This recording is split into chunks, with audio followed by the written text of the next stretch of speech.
ወመንፈስ ቅዱስ አሐዱ አምላክ አሜን። ስብሐት ለእግዚአብሔር አምላክነ ያለ ዘፈጠረ ከመ ናምልኮ ስብሐት ለማርያም ማምላክ እግዝእትነ ወመድኃኒትነ ስብሐት ለመስቀለ ክርስቶስ ዕፀ መድኃኒት ኃይልነ ወፀወንነ። ክቡራን አበው ሊቃውንተ ቤተ ክርስቲያን፣ ክቡር አባታችን ሊቀ ትጉሃን መምህር ቶመልሳን ነጋሽ፣ የዚህ ታላቅ ቤተ ክርስቲያን ዋና አስተዳዳሪ፣ የሁሉ መንጋ ጠባቂ፣ የሁላችንም አባትና መምህር ክቡር መምህራችን መጋቢ ሐዲስ የኔታ መሰረት፣ ሁላችሁም አበው ሊቃውንተ ቤተ ክርስቲያን፣ ምዕመናንና ምዕመናት፣ የልዑል እግዚአብሔር ውድ ልጆች፣ እስከ ሞት ድረስ ለዘላለም በወደደን ቅዱስ ሥጋውን ክቡር ደሙን ተቀብለን ለዘላለም ሕያዋን እንሆን ዘንድ የትንሣኤን ተስፋ በሰጠን በመድኃኒታችን በኢየሱስ ክርስቶስ ፍጹም ሰላም እንደምን አደራችሁ? አሜን። እግዚአብሔር ይመስገን ብለን ስሙን እንቀድስ ክብሩን እንወርስ ዘንድ ሊምረን ይቅር ሊለን ሊያስተምረን የሰበሰበን የፍቅር ባለቤት የዘላለም አባት የሰላም አለቃ የነፍሳችን ቤዛ የድንግል ማርያም ልጅ ጌታችንና አምላካችን መድኃኒታችን ኢየሱስ ክርስቶስ ስሙ ለዘላለም የተመሰገነ ይሁን። ኢህአደገነ ፍጹመ ንማስል ኄር እግዚአብሔር፣ ፈጽመን እንጠፋ ዘንድ ቸሩ መሐሪው የዋሁ ይቅር ባዩ እግዚአብሔር አልተወንም። ሌሊት ሊቃውንቱ ሁላችንም በሞቀ ቤታችን ተኝተን ባለንበት ሰዓት ከኪዳኑ ከቅዳሴው በፊት እግዚአብሔርን ሲያመሰግኑበት ሲዘምሩት የነበረው የዝማሬ ክፍል ነው። ይህንን ዝማሬ በኢትዮጵያ ኦርቶዶክስ ተዋሕዶ ቤተ ክርስቲያን ብቻና ብቻ እናገኘዋለን። እግዚአብሔር በዚህ መንገድ የሚመሰገንበት፣ እግዚአብሔር በዚህ መንገድ የሚመለክበት፣ እግዚአብሔር በየደቂቃው፣ እግዚአብሔር በየሰዓቱ፣ እግዚአብሔር በየማይክሮ ሴኮንዱ በየሴኮንድ ሽርፍራፊ ሰከንዶች ሳይቀር ምስጋና ተለክቶ ተሰፍሮ 24 ሰዓት ሙሉ ያለማቋረጥ እንደ መላእክት የሚመሰገንበት ከዓለመ መላእክት ቀጥሎ በምድር ላይ በዚህች ቅድስት ቤተ ክርስቲያን ብቻ ብሔረ ሕያዋን ብንል ብሔረ ብፁዓን ብንል ከዚሁ ተጭኖ የሄደ አገልግሎት እንጂ ከላይ የወረደ አገልግሎት አይደለም ያለው። ምክንያቱም ከሰማይ የወረዱ መላእክት ብሔረ ሕያዋን የሉም፣ ለአገልግሎት አልተሰማሩ። የሉም ሲባል የሉም አይደለም። ነገር ግን በዚህ መልክ በነባሪነት ወይም በተቀማጭነት መልክ ግን ብሔረ ሕያዋን መላእክት የሉም፣ ቦታቸው አይደለም። ብሔረ ብፁዓንም እንደዚያው ቅዱሳን ሰዎች ናቸው ሄደው የተቀመጡት። እነርሱ ደግሞ የሚያመሰግኑት በሚያውቁት ቋንቋ እዚሁ እግዚአብሔርን ያመሰግኑበት በነበረው ይዘውት ባደጉት የምስጋና ቋንቋ ነው። ይሄ ነው አድጎ ወደዚያኛው የምስጋና ዓለም ያሻገራቸው ለልዕልና ያበቃቸው እና ሌሊትም ሊቃውንቱ ይህንን ነው ሲሉት ያደሩት። ወደ አማርኛ ስንመልሰው ቅድም እንዳልኳችሁ ቸሩ መሐሪው ይቅር ባዩ እግዚአብሔር ፈጽመን በበደላችን እንጠፋ ዘንድ አልተወንም። ለምን? የቀደመ በደላችንን አላሰበብንምና። የቀደመ በደላችን ይቅር ብሎናል፣ ትቶልናል። የቀደመ በደላችንን ጭራሽ አልቆጠረውም። ለምን? መሐሪ ስለሆነ ይቅር ባይ ስለሆነ። ግማሾቻችን በንስሐ ስለተመለስን እንባችንን አይቶ፣ ሌሎቻችን የሚጸጸትና የሚመለስ እንኳን ልብ ባይኖርን ለነገ እንድንመለስ ለነገ ሰው እንድንሆን እንድንጸጸት ግን እስካሁን ድረስ አላጠፋንም ባለ ቅዱስ ያሬድ። ምክንያቱም ሊቃውንቱ የቤተክርስቲያን አባቶቻችን መንፈሳውያን መጻሕፍትን ሲደርሱ የሚያስደርሳቸው እግዚአብሔር መንፈስ ቅዱስ ነው። የድርሰቱ ባለቤት፣ የሐሳቡ ባለቤት፣ የትምህርቱ ባለቤት፣ የቃሉ ባለቤት ልዑል እግዚአብሔር ነው። እግዚአብሔር መንፈስ ቅዱስ ነው። እርሱ ደግሞ ቀዳማይና ዳህራዩን ያውቃል። የነበረውን ያለውን የሚኖረውን ሁሉ ማዕከል ያደረገ ሐሳብ ነው ሁልጊዜ የሚነግራቸው። እዚህ የተነሳ ሊቁ ቅዱስ ያሬድ የሚያውቀውን እንዲህ ሲል ተናገረ። የተዘኪሮ አበሳነ ያደገነ ፍጹመ ነባስን ሄር እግዚአብሔር ያ ቸሩና መሐሪው ይቅር ባዩ እግዚአብሔር የቀደመ በደላችን ቢያስብ ኖሮ መተላለፋችን ቢያስብ ኖሮ ፍቅር አልባዎች መሆናችን ትሕትና አልባዎች መሆናችን ስግብግቦች መሆናችንን ሆዳሞች መሆናችንን እምነት አልባዎች ተስፋ አልባዎች መሆናችንን ቢረዳም ቢያውቅም ነገር ግን በዚያ ልክ አልቆጠረብንም አልከፈለንም። እንደ ስራችን ቢከፍል ኖሮ እንደ ስራችን ቢያደርግብን ኖሮ በእርግጠኝነት ለሆዳሞች ቀለብ ይከለክለን ነበረ። ለስግብግቦች ለስስታሞች ጭራሽ የምናየውን እንኳን ይነሳን ነበር። ነገር ግን እርሱ መሐሪ ነው። ለሆዳም በሬ ጭራሽ ጭዱን አብዝቶ ጭራሽ ለስስታሞች የምናየውን አትረፍርፎ ከአቅማችን በላይ ስንመኝ አንዳች እንኳን የጽድቅ ጠብታ ሳይኖርን ግን ከቅዱሳኑ በላይ ስንንቆለጳጰስ ዝም ብሎ የያዘን የጠበቀ አንዱ በይ ሌላው ተበይ ሆነን ስንኖር በዩንም ተበዩንም እኩል ጠብቆ ያለ ይልቁንም ሁለቱንም በሚያደርገው ተአምራት የሚያስተምር መሐሪው እግዚአብሔር እስካሁን አላጠፋንም ማለት ያሬድ ያኔ ላይ ሆኖ ከተናገረ አሁን ያለን ምን እንደምንል አላውቅም። ሁልጊዜ የሚገርመኝ አንድ ጸሐፊ የጻፉት ሐሳብ ነው። አቤ ጉበኛ ታውቋቸዋላችሁ ብዬ አስባለሁ። አልወለድም የሚል መጽሐፍ ጽፈው ነበረ። ምን ሆነው እንደሆነ ታውቃላችሁ? ጤፍ በ3 ብር 50 ስለተሸጠ ሙክት በብር 50 ሲሸጥ አይተው አልወለድም እንዲህ አይነት የመከራ ዘመን ላይ አሉ።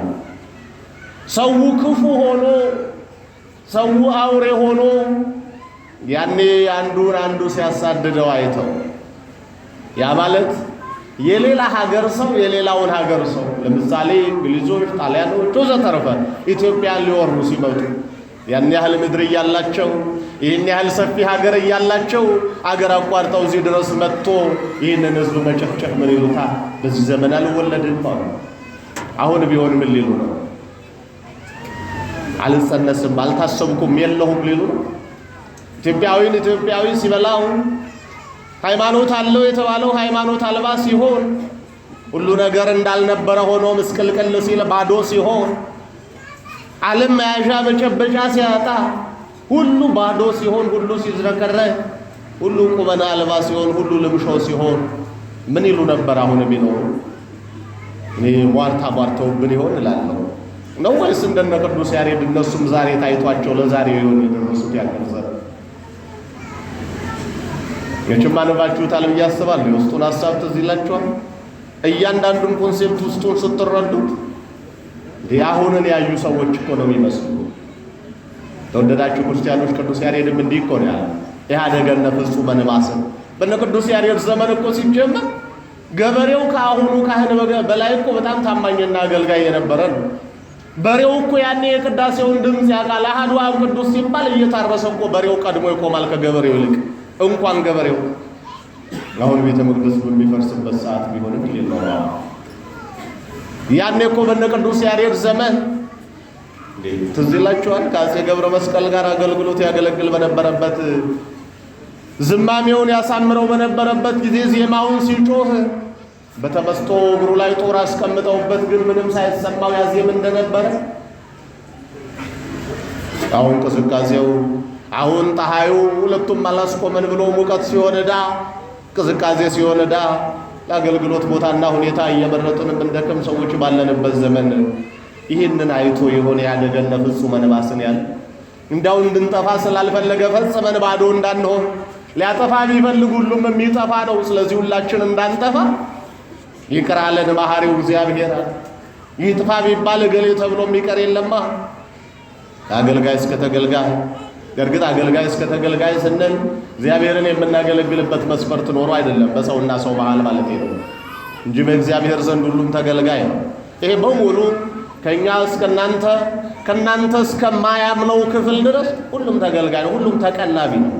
ሁሉም አስቤዛ የሚሰፈረለት፣ ሁሉም ጊዜ በነፃ የተሰጠው፣ ጤና በነፃ የተሰጠው፣ ሰላም በነፃ የተሰጠው፣ ያለ ዋጋ የሚቀበል ተቀባይ ተሰፋሪ እንጂ የሚሰፍር አይደለም። ሁሉም እኩል በእግዚአብሔር ዘንድ ልናስቀድስ እንላለን። እንድንቀደስ ነው። ልንገለገል ነው፣ ልንሰበክ፣ ልንማር፣ ሰው ልንሆን ነው የምንመጣው። ግማሹ ቆሞ ይማራል፣ ሌላው ተቀምጦ ይማራል። ግማሹ ቆሞ ይገለገላል፣ ሌላው ተቀምጦ ይገለገላል። ሁሉም ግን እኩል በረከትን ይዞ ይሄዳል። የቻለ እንደ እምነቱ መጠን ይቀበላል። ሌላው ደግሞ በቸርነቱ ምንም ጠብታ እምነትም ተስፋም ሳይኖረው ግን ነገን እንዲያይ እግዚአብሔር ይታገሰዋል። ከእነኚህ መካከል ደግሞ ድካሞቹ እኛ ነን።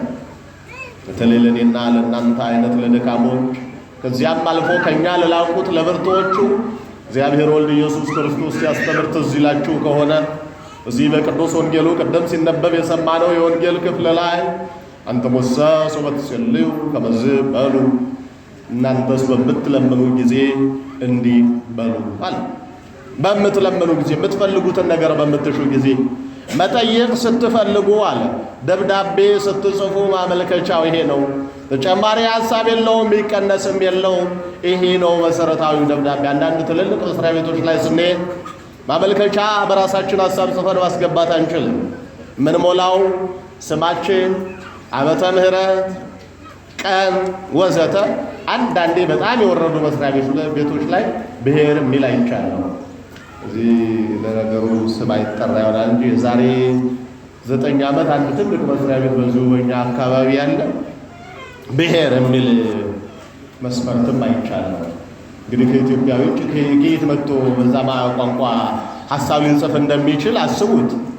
እና ምን ያህል የመለያየትም የወረደ ማመለካከት እንደነበረንና አሁንም ያን እንዴት እያሳደግነው እንዳለ እግረ መንገድ እንዲገባቸው ነው። እና ማመልከቻ የራሱ የሆነ ሐሳብ አለው፣ ሙሉ አለው። ከእናንተ የሚጠበቀው ስትሞሉ ሁል ጊዜ ስም ወዘተርፈ ቀንና የምትፈልጉትን አለ። ስራ ነው፣ ትምህርት ነው፣ ደሞዝ ይቀነስልኝ ነው፣ ደሞዝ ይጨመርልኝ ነው። ይቀነስ እንኳን ብሎ የሚያመለክት አይኖርም። ይሄ ካለ ግን ያለ አግባብ ተጨምሮብኛል የሚል ሰው ካለ ገጥሞኝ ግን ያውቃል። በእኛ ቤተክርስቲያን አይደለም እንጂ በዓለማዊው እንዲህ ብለው የጠየቁ ሰው አስታውሳለሁ። የተጨመረልኝ ደሞዝ እየሰራሁት ካለው ስራ አንጻር አግባብ አይደለምና የተጨመረው ሳንቲም ይነሳል ብለው የጠየቁ ሰው አስታውሳለሁ። ዶክተር አለማየሁ ዋሴ እመጓ የሚል መጽሐፍ የጻፉ ሰው አስታውሳለሁ። እንዲህ ብለው ማመልከቻ ጽፈዋል መስሪያ ቤታቸው። ያሁኑ ደብዳቤ እስከ አሁን የሰራሁትን ስድብ ካልሆነ በቀር እስካሁን ሳልሰራ ጭራሽ አሁን ሌላ ጭማሪ ያላግባብ ነውና የመጣብኝ ይነሳልኝ ብለው ሲጠይቀው ማመልከቻ እንደ ታሪክ ይወራል። እና በዚህ መልክ ነው ማመልከቻ ፎርሙ። በቤተ ክርስቲያን እግዚአብሔር ወልድ ኢየሱስ ክርስቶስንም ልንጠይቅ ስንፈልግ አለ መጠየቅ ስትፈልጉ በፍጹም ጠይቃችሁ የምታጡት አንድ ነገር የለም አለ። እኔ ጋር ጠይቃችሁ የለም የምትባሉት፣ አይሆንም የምትባሉት፣ አይደረግም የሚባል አትችሉም፣ አይቻልም የሚባል ነገር የለም። ብቻ ግን ጠይቁ አለ። በእምነት ጠይቁ፣ ማንም የጠየቀውን ያገኛል አለ። ማንም ይዋቸው ቅዱሳኑ ለምሳሌ ዛሬ ቅዱስ ቶማስ ዘበራስ የሚባለው ትልቁ ሐዋርያ ነው። ይሄ ሐዋርያ በጣም ለአገልግሎት ቀናኢ ከመሆኑ የተነሳ ምድር አልበቃው አለ። አሕዛብ በሙሉ ቆሞ ሲያስተምር ተሰብስበው አምነው ይጠመቃሉ። ምርር አላቸውና አላውያን ነገሥታት ተሰብስበው ቆራረጡት፣ እጁን እግሩን ቆራረጡት። እሱ ምኑ ሞኝ ነው? የእናቴ ልጅ የሚሰራው ላይኛው ክፍል አይደል? የኋላው ተሳቢው እኮ ተገንጥሎ መቅረት ይችላል። ሞተሩ ያለ የፊት ጋቢናው ላይ ነው። እንኳን የላይኛውን አልቆረጣችሁት፣ የላይኛው እስኪቆረጥ እቀጥላለሁ አለና በአህያ ላይ ደቀ መዛሙርቱ በቅርጫት አድርገው ጭነውት በአህያ ላይ እየዞረ በአንድ አህያ መጻሕፍቱ በአንድ አህያ ራሱ ተጭኖ እየዞረ ያስተምር ነበር። ከዕለታት በአንዳቸው ቀን ጭራሽ ይባስ ብለው እግሮ ነው የሚያስቸግሩ እነዚህ አህዮች ናቸው አይደል ላሉና ሄደው የአህዮቹን እግር ቆራረጧቸው። የአህዮቹን እግር ሲቆርጧቸው ወደ እመቤታችን ወደ ወላዲተ አምላክ ለመነ። እመቤቴ እንግዲህ የእግሮ ነው የሚያገለግሉ እነዚህ አህያዎች ነበሩ፣ ምን ይሻላል አለ። የሁለቱንም አህዮች እግር አጣብቀውና ጸልይ፣ ምናልባት ሌላ አህያ ገዝቶ ነው ወይ ተለዋጭ አህዮች አምጥቶ ነው እንዳይባል የነጯን አህያ እግር ከጥቁሯ አህያ የጥቁሯን አህያ እግር ደግሞ ከነጯ አህያ እግር ግጠምና ጸሎት አድርግባቸው አለችው። የተቆረጠውን አጋጥሞ ሲጸልይ ሁለቱም ደህና ሆኑ። መጥተው ሲያዩ የተለያየ እግር ነው። ላይ ጥቁር ናት፣ ከተቆረጠው በታች ነጭ ነው እግሯ። ላይ ነጭ ናት፣ ከተቆረጠው በታች ጥቁር ነው እግሯ። በቃ ያለ ውድ በግድ አህያ እስከ መቁረጥ እንስሳ እስከ መቁረጥ ድረስ የጨከኑ ሰዎች አማንያን ሆነው እጅ ሰጡ። መንፈሳዊ አገልግሎት እንዲህ ነው። መጠየቅ ብቻ ነው። ከጠየቅን የማይቻል ነገር የለም። ሁሉ ይትካሃል ለዘያምን ነው ምን እንዲያውም እንደ መፈክር ላይ ዋና ሐሳብ ብቻ ቆርጠዋል። ይቻላል በሚል ሐሳብ ዓለም ብዙ ጊዜ ይላል። ያው ጀማሪው አንድ ሰው ቢሆንም ከዚያ በኋላ ሁሉም ይቻላል ይላል። በእርግጥ እውነት ነው ይችላል ብለን ካመንን የማይቻል ነገር የለም። በፍልስፍናው በሳይንሱ ዓለምም ቢሆን የሳይኮሎጂ ምሁራን ብዙ ጊዜ ካውንስል ሲያደርጉ እችላለሁ ብለህ ካሰብክ ትችላለህ፣ ስለዚህ ይህንን በዚህ መልክ ሞክረው፣ ይህንን እንዲህ አድርገው ብለው ነው የሚያስጀምሩ። ከዛ በኋላ የሆነ አንችለውም ብለን እስከምናስበው ጥግ ድረስ ከታች በጣም ከምንንቀው ሐሳብ ያስጀምሩንና እያሳደጉን ይሄዳሉ።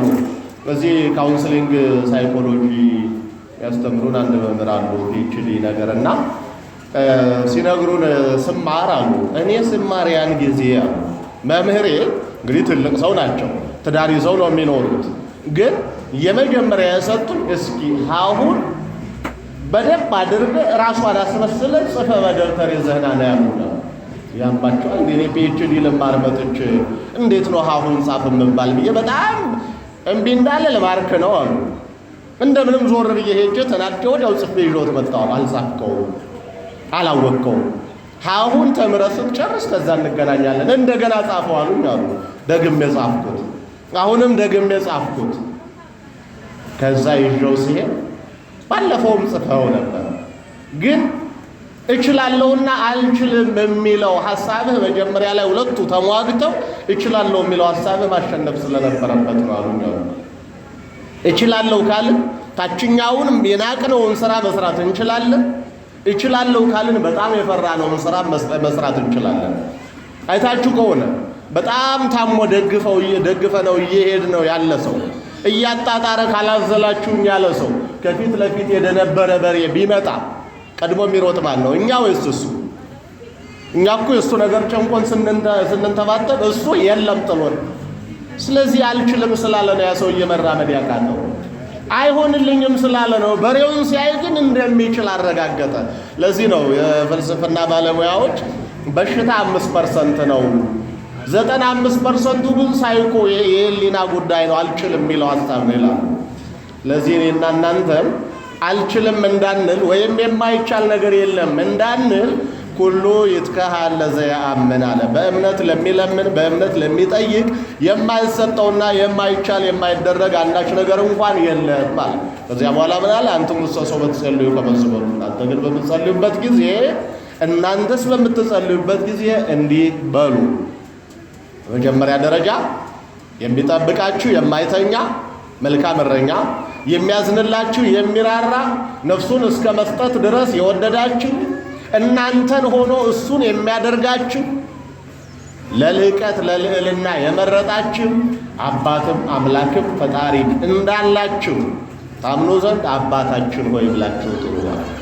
አባታችን ሆይ ከዚያ ልዑለ ባሕርይ የሆንክ ሰማያትን በሐሳብ ሰማያትን ምናልባት በመንፈሳዊ መረዳት ካልሆነ በቀር ሄደን እንደማንደርስባቸው ሁሉ ቢሄዱ የማይደረስብህ መኖሪያ ሰማይ የሆነ ወይም ባሕርይ ከሰማያት በላይ የራቀ በየትኛውም ምጥቀት ምናልባት ሰማያትን ከእስከ ብለን የክሮስ ኬንትሮስ ወይም ደግሞ በእኛ አቆጣጠር ካሊት ሳልሲት ራቢት አምሲት ብለን ቆጥረን በዚህ ልክ ስለምንደርሰው በዚህ ልክ ይደረሳል።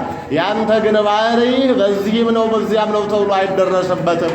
የማይደረስብህ ግሩምና ልዑል አባታችን ሆይ በሉዋል። ከዚያ በሰማይ የምትኖር ፈቃድህ ማነው? አባታችን በሰማያት የምትኖር ስምህ ይቀደስ ይመስገን። ስምህ ምስጉን ነው። ትላንት ምስጉን ነበር። መላእክትን ሳትፈጥር ደቂቀ አዳምን ሳትፈጥር ስምህ ምስጉን ነው። ባሕርይህ ያመሰግንህ ነበር። አሁንም ምስጉን ነህ ለዘላለም። ወደፊትም ብንኖርም ባንኖርም አንተ ምስጉን ነህ። ነገር ግን እኛ የምናመሰግንህ ዘንድ በጎ ፈቃድ ይሆንልን።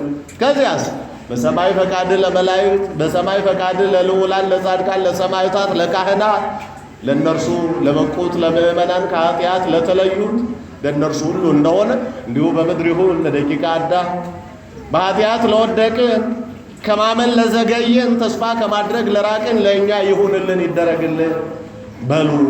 ከዚያስ እያለ ይቀጥልና የዕለት እንጀራ እስከ መጠየቅ። ትንሿ እንግዲህ የዕለት እንጀራ ናት አይደለም? በተለይ ለባለጠጋ እንደው ትንሽ ሳንቲም ቆጥረናል ለምንል ሰዎች የዕለት እንጀራ መጠየቅ በጣም ትንሹ ነው አይደል? ምክንያቱም የ2 ዓመት ጤፍ መጋዘን ውስጥ ለሚያስቀምጥ ሀብታም አንድ እንጀራ መጠየቅ በጣም ትንሹ ነገር ነው። ሰውየው አለ ይባላል። እንዳውም ብዙ ጊዜ ለማስተማሪያነት እንደ ምሳሌ ሲጠቀሙት 2 ሰዎች ጸሎት እያደረጉ ቤተክርስቲያን ድሃው ተንበርክኮ ስቅስቅ ብሎ ያለቅሳል። ሀብታሙ ደግሞ ያው ለመጎንበስም ብዙ ሸክሞች ስላሉ ጉልበትም እዚህ ታፋ አካባቢ ሻይልም ሆድም አለ እና ግራ ገብቶት ግድግዳውን ተደግፎ ግንቡ ላይ ይጸልያል። ድሃው ስቅስቅ ብሎ ሲያለቅስ ምን ነው አንተ የምትጮህ? ቆይ እስኪ ምን ፈልገህ ነው? የዕለት እንጀራ እና አሁን ኔትወርክ ብታጣብብ እሱን እኔ መልሰዋለሁ፣ እሱ የኔን ጥያቄ ይመልስ ይድልኛል ይባላል። የዕለት እንጀራ ለሀብታም በጣም ትንሹ ስለሆነ ማለት ነው። ለእኛ ግን ለእግዚአብሔር ልጆች ግን ትልቁ ነገር ነው። ከዕለት በላይ እንደማንኖር እርግጠኞች መሆን አለብን። የመጀመሪያው ዕለት ሲባል ለምእመናን አሁን ማለት ነው። አሁን ያልናት አሁን ካልኩባት በኋላ ራሱ ይሄኔ የእሱ ፈቃድ ባይሆንና ሰዓት ጨርሼ ቢሆን ይሄኔ ጨርሻለሁ፣ በቃ አልቋል። እግዚአብሔር ቆሟል፣ እያስተማረ ነው፣ ልታገሰው የለም፣ ሰዓት አልቋል። የተሰጠን ዘመን ካለቀ አለቀ ነው። በሰው ዘንድ ነው ይሉኝታ፣ በእግዚአብሔር ዘንድ የተወሰነ ሰዓት አልቃለች። ከዚህ ተሰብስበን ጡርምባ ሊነፋ ይችላል እኮ ቤት ሳንገባ አቶ ወገል ያረፉ እንዴ ጠዋት በተስኪያን ሲሄድ አይቼው እኮ እዚያው በተስኪያን ሄዶ ሲመጣ መንገድ ላይ የሚባል ሰው አለ። ስለዚህ የክርስቲያን ልመና ሁል ጊዜ የዕለት እንጀራ። ዕለት በክርስቲያን አነጋገር ማይክሮ ሴኮንድ አሁን ናት።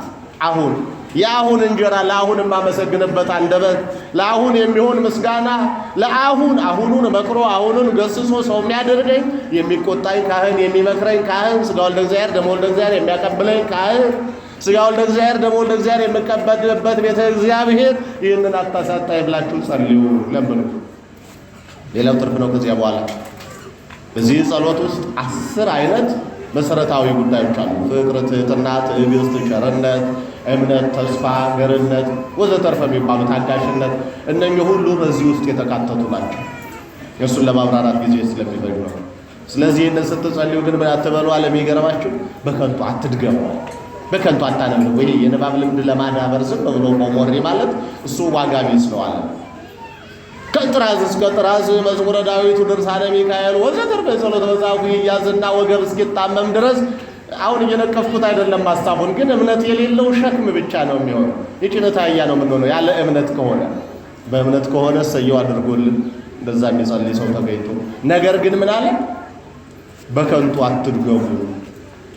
ዝም ብሎ በከንቱ ማነብነብ ጥራዝ እስከ ጥራዝ። አንዳንዴ እንደውም ገጥሟቸው ያኩናቸው አታውቁ።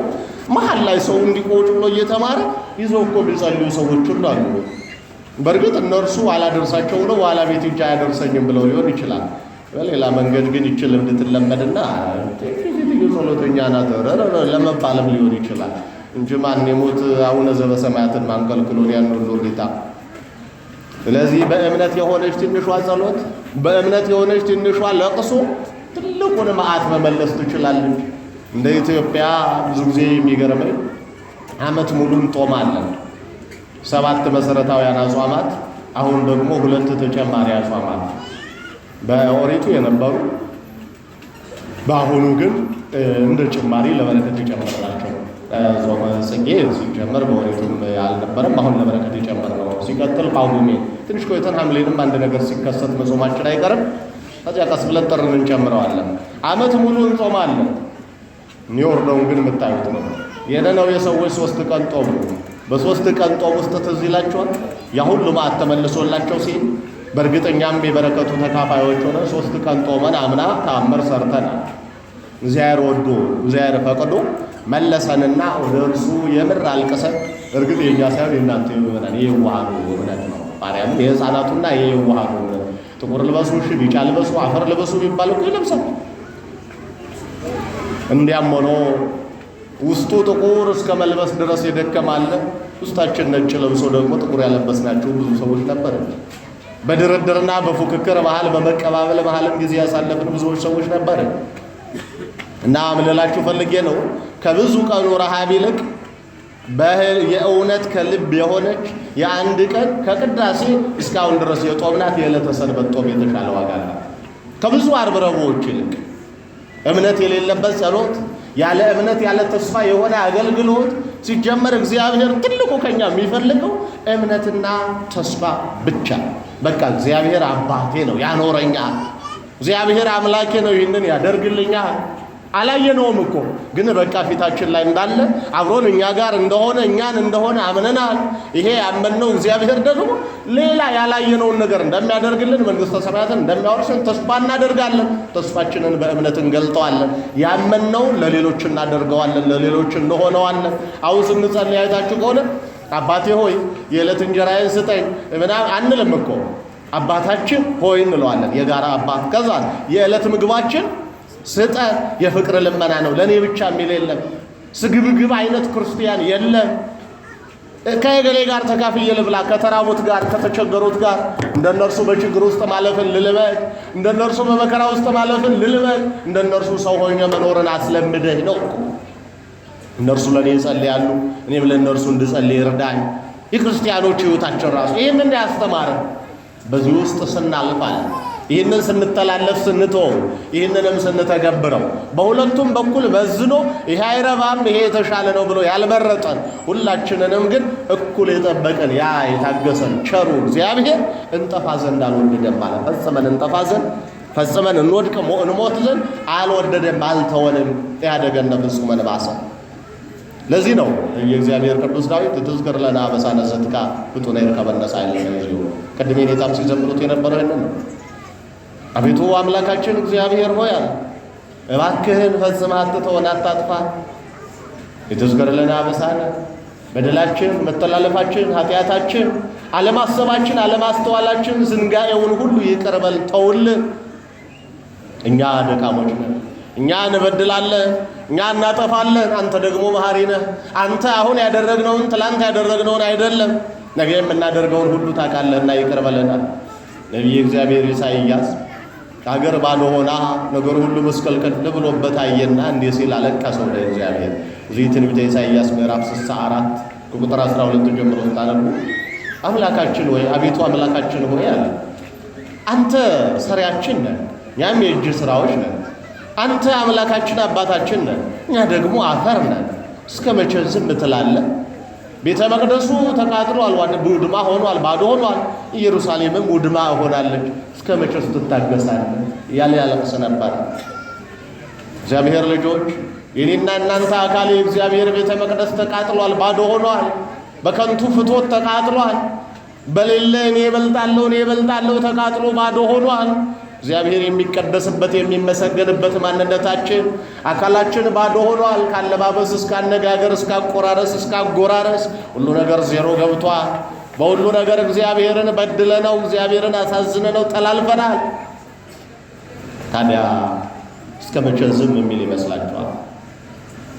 እግዚአብሔር ይፈርዳል ይላል ደግሞ መልሶ አይደለ? ዝም አይልም።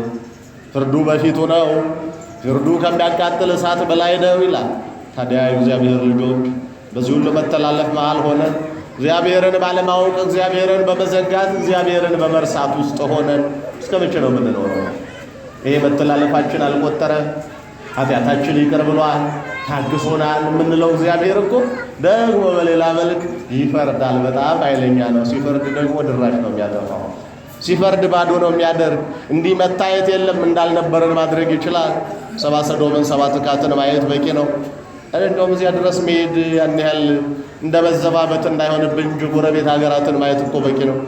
እነኛ ሰማይ ጠቀስ ሕንፃዎች እኛ ከዚህ በኋላ ለምን እንመራለን፣ እኛ ከዚህ በኋላ በልዕልና፣ እኛ ከዚህ በኋላ በትልቅነት ይሉ የነበሩ ፍርስራሾቻቸው ውስጥ ልጆቻቸውን አጎንብሰው ሲጠሩ አላያቸው? የሕንፃው ፍርስራሽ ውስጥ ልጆች ውስጥ ሆነው ሲጮሁ ወላጆች ላይ ሆነው፣ ወላጆች ሕንፃው ፍርስራሽ ውስጥ ሆነው ልጆች በውጭ ሆነው አላያችሁም? ወላጆች የልጆቻቸውን ሬሳ አቅፈው እሪ ሲሉ አላያችሁም? ታዲያ ነገ እኮ ይሄ ያው በዘመናዊ መልክ የተገነቡ ከኢኮኖሚ እስከ ስነ ህንፃ ድረስ ጀግናንን የሚሉ እኛማ ተራ ግሬደር መጥቶ የሚያርሰው ጎጆ ያለን ጭራሽ አስባችሁታል?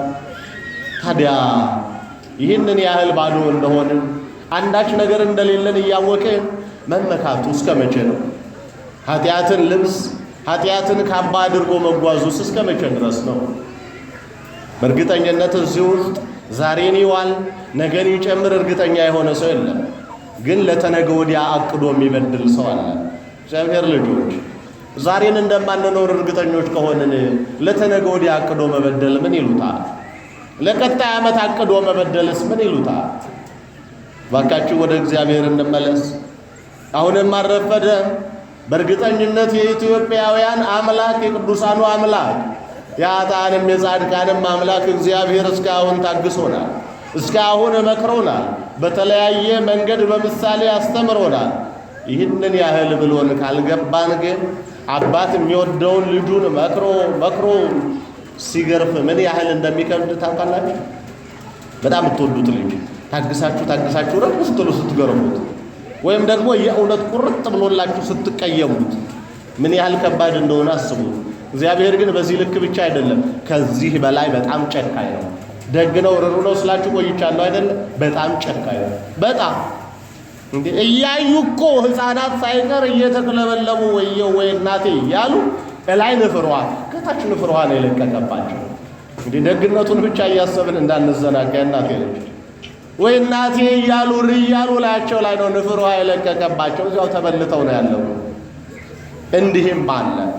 ስለዚህ ወዳጆቹን አንጓሎ ሲያወጣ እኛ ከወዳጆቹ ቢያንስ ከነርሱ ኋላ እንኳን የሚቆሙ እንድንሆን እግዚአብሔርን በጸሎት እግዚአብሔርን በእንባ እግዚአብሔርን በትዕግስት ይቅር በለን ብለን ልንለምነውና ልንጠብቀው ይገባል። ማዳኑን ቸርነቱን ይቅርታውና ምሕረቱን ያላራቀብን የሰማዕታት የቅዱሳን የጻድቃን አምላክና አባት እግዚአብሔር አምላካችን በቸርነት በረድኤት ይጠብቀን። በነበረን ጊዜ ሁሉ ስላስተማረን ስሙ ለዘላለም የተመሰገነ ይሁን። ይቆየን። በመንፈሳዊ ማስተዋሉ አዲሳቱን ብሉያቱን